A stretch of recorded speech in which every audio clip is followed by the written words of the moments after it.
Alors, notre troisième session, c'est là où on commence à faire les choses cool. Jusqu'ici, c'était emmerdant, mais là, maintenant, là, vous allez être content d'être venu. Non, c'est là qu'on fait un peu parler la poudre. C'est tout ce qui va concerner l'indirect. Alors, l'indirect, c'est l'association obligatoire avec un partenaire, homme ou femme, céramiste, ou, on va dire, technicien de laboratoire ou prothésiste au sens large. Et il faut que, je ne sais pas quelle relation vous entretenez avec votre laboratoire, mais il faut absolument réussir à nouer quelque chose d'important. Dans la plus mauvaise fac de France, j'ai eu quand même la chance d'être au contact de Luc Babel, que certains d'entre vous connaissent peut-être, qui était quelqu'un, non seulement un grand clinicien de prothèses fixées, mais qui avait aussi une grosse culture de l'échange avec le laboratoire. Donc depuis petit, on a été éduqué à, en gros, c'est le prothésiste qui commande. Ça, c'est pas quelque chose de tout à fait évident dans l'esprit de tous les dentistes, parce qu'on a encore certains d'entre nous qui pensent que c'est l'ouvrier, il fait ce que je lui demande, il faut driver son prothésiste, enfin, le type de conneries qu'on entend à longueur de journée. Et ça peut pas fonctionner, ça ne peut pas marcher. Moi, j'ai eu des expériences avec des prothésistes différents. J'ai rencontré Samuel quand je suis arrivé en Suisse il y a donc quelques années, et ça m'a aidé à faire passer un cap, et ça a changé beaucoup de choses pour moi. Et j'ai l'impression que pour lui aussi, d'après ce qu'il dit, me rencontrer lui a permis de progresser sur d'autres supports. Et c'est pour ça qu'on est si attaché à ces histoires de formation partagée dentiste-prothésiste. C'est pour ça que j'ai demandé à Florence qu'elle vous renvoie encore un email hier ou avant-hier en vous disant, si vous pouvez forcer votre prothésiste, c'est difficile parce que si vous voulez, il faut qu'il quitte son labo 1 ou 2 jours, c'est 2 jours de travail perdu, c'est de l'argent dépensé. Ça ne va pas forcément révolutionner sa vie. C'est pas parce qu'il va rencontrer Schwab et qu'il va voir comment on communique, si vous voulez, parce qu'après c'est toujours pareil, c'est bien beau de voir 2 gugus qui vous disent, voyez, on fonctionne comme ça.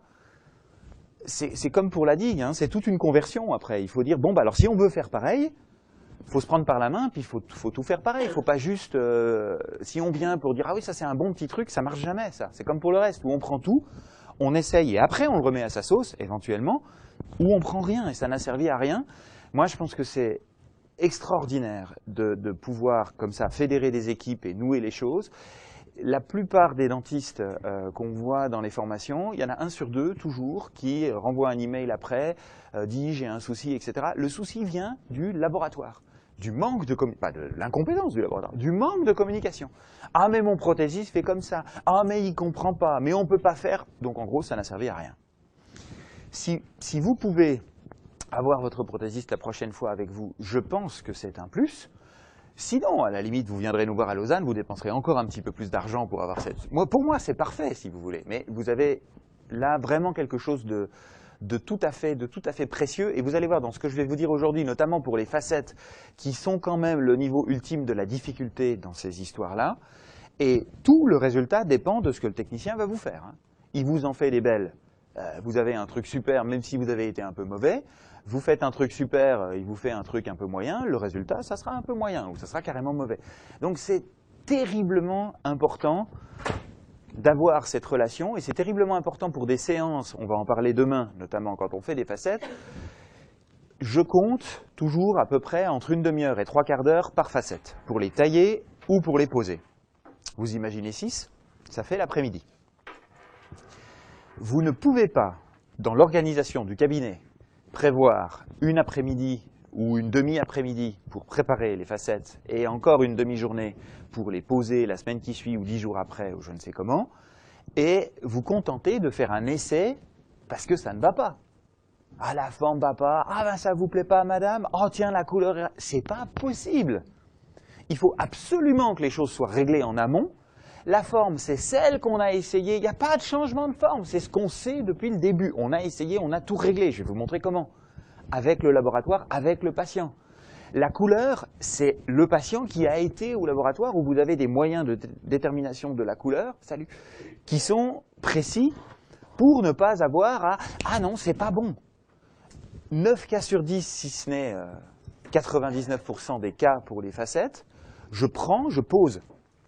Et pour arriver à ça, si vous voulez, j'ai demandé à Samuel, au départ quand on s'est rencontrés, je vais vous montrer le premier cas qu'on a fait ensemble demain, vous verrez qu'il était moche.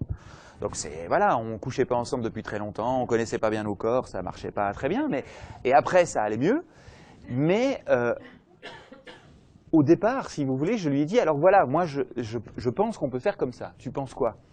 Oui, mais moi j'aimerais bien ça parce que tu comprends, mes problèmes c'est ça et ça. On se règle sur quelques cas. Et après, si vous voulez, à chaque fois, c'est lui qui commande sur les cas. C'est-à-dire dans ce cas-là, avec cette couleur de support, avec cette céramique que je veux utiliser, avec cet effet que je veux rendre, avec cette couleur pourrie que je dois obtenir,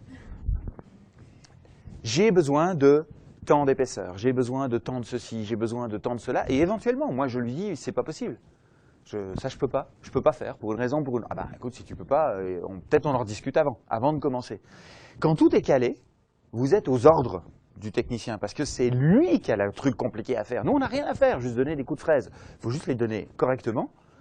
Et une fois qu'il nous a piloté, si vous voulez, c'est bon. Il mène l'autobus, on arrive à destination. Donc il faut vraiment essayer de nouer cette relation-là, sinon ça ne fonctionne pas, vous aurez des soucis, une fois de temps en temps ça va fonctionner, même pour les dents postérieures qu'on va voir aujourd'hui, qui sont un peu, c'est le régal la dentisterie postérieure. Les erreurs, ça passe un peu inaperçu, c'est beaucoup plus facile que les antérieures, c'est un super entraînement pour coller, c'est un super entraînement pour le technicien, c'est là que vous allez gagner des sous, enfin... C'est vraiment avec les onlets, les trois quarts de couronne, ce que vous voulez, que vous allez vous entraîner et progresser. C'est là qu'il faut cultiver ce jardin-là. Après, les facettes, ça ira bien aussi. Le seul problème, c'est que si on veut s'adresser, si on se dit, si vous voulez, j'ai mon, parce que c'est comme ça qu'on fonctionne un peu tous, qu'on a cette tendance naturelle, j'ai mon prothésiste un peu standard, pour les cas de tous les jours, la couronne de M. Michu, enfin, et le truc, voilà. Là, j'ai un cas pointu. Je vais aller voir le champion.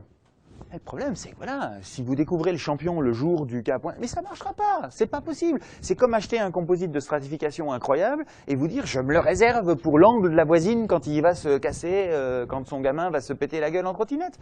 C'est injouable, il faut s'entraîner avant et il faut s'entraîner avec ça.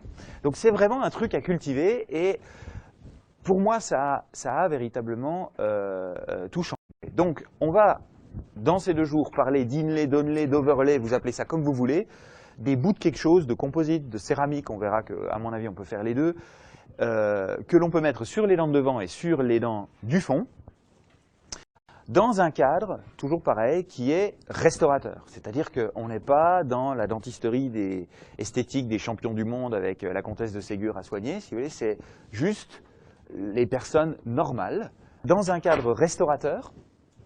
Un cadre restaurateur, ça veut dire par exemple, quelqu'un a des dents cassées, a des dents cariées, j'aimerais les refaire. Et là où on pensait couronne, on va penser adhésion. C'est ça le message, tout simplement. Les deux restant possibles. Si vous préférez faire des couronnes, faites des couronnes. Je vous dirai pourquoi je pense que ce n'est pas une bonne idée, mais tout est possible. Donc ici, dans un cadre restaurateur qui peut être traité par composite, il y a un bord et il y a un angle. On peut faire ça avec du composite. Quand on a la possibilité d'ajouter de la matière, de très peu réduire les dents, avec des tailles de ce type-là qui sont complètement amélaires, moi je préfère, si on peut se faire payer pour ça, bien sûr, il faut que le patient ait envie de payer, hein. S'il vous dit j'ai 3 francs dans ma poche, ça ne marche pas, je préfère faire de la céramique, parce que le technicien est meilleur que moi dans la réalisation des formes, et parce que la céramique a un meilleur rendu sur la durée que le composite, quel que soit le niveau qu'on peut avoir en composite, quelle que soit la qualité de ces matériaux-là. Même si certains d'entre vous, si vous voulez que je croise de temps en temps sur Facebook, voient ce que font les Brésiliens ou les Italiens, ou certains Brésiliens en particulier, sur les dents complètes en composite, les facettes en composite direct, sur des blocs de 6 ou 8 dents ou 10 dents, ces mecs-là sont fabuleux, c'est extraordinaire. À mon avis, ils sont quand même toujours moins bons qu'un bon technicien, et aussi doué soit-il, leur composite est quand même toujours un peu moins bien 5 ans après, parce qu'il n'y a jamais de photo 5 ans après. J'ai reçu hier une patiente italienne, grosse pression, patiente italienne, 51 ans, bah, je veux faire, moi c'est l'esthétique qui, d'accord, etc. Moi j'ai fait en Italie des composites. Il y a un mec qui lui a fait des 4 incisives en facette directe en composite comme ça il y a quasi 10 ans, je crois, elle m'a dit, enfin longtemps. Franchement, après tout ce temps-là, c'est bien pour du composite. C'est quand même juste pourri. Non mais ça n'inspire pas le baiser si vous voulez, c'est comme ça. Alors que par ailleurs c'est une vraie italienne si vous voulez, au sens, ouf.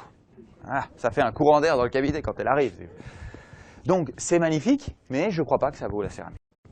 Parce que ce genre de choses, c'est quand même beaucoup plus joli, et ce sont les seuls traitements où vous allez croiser vos patients dans la rue, vous ne pourrez même plus vous dire « tiens, j'ai fait un truc ». Il n'y en a pas beaucoup des comme ça. C'est qu'avec ça qu'on peut faire ça. Et ça, c'est des facettes qui sont des facettes faites sur réfractaire. En feldspathique, c'est le plus compliqué à faire pour le laboratoire. Donc aujourd'hui, si vous voulez, tout le monde ne jure que par la céramique préfabriquée qu'on achète aux États-Unis ou la céramique pressée. On met dessus, c'est facile. Merveilleux matériau, ce disilicate, c'est bien, ça vaut pas cette céramique-là, en particulier parce que c'est pas aussi fluorescent. Et il faut avoir un technicien qui est capable de vous faire celles-ci, elles font 0,3 d'épaisseur. Stratifier sur 0,3 comme ça avec un pinceau, c'est pas donné à tout le monde. Le seul truc, c'est que voilà, si on a envie de s'y mettre, après je vous assure que c'est une ligne de cocaïne pour tout le monde, c'est un truc incroyable.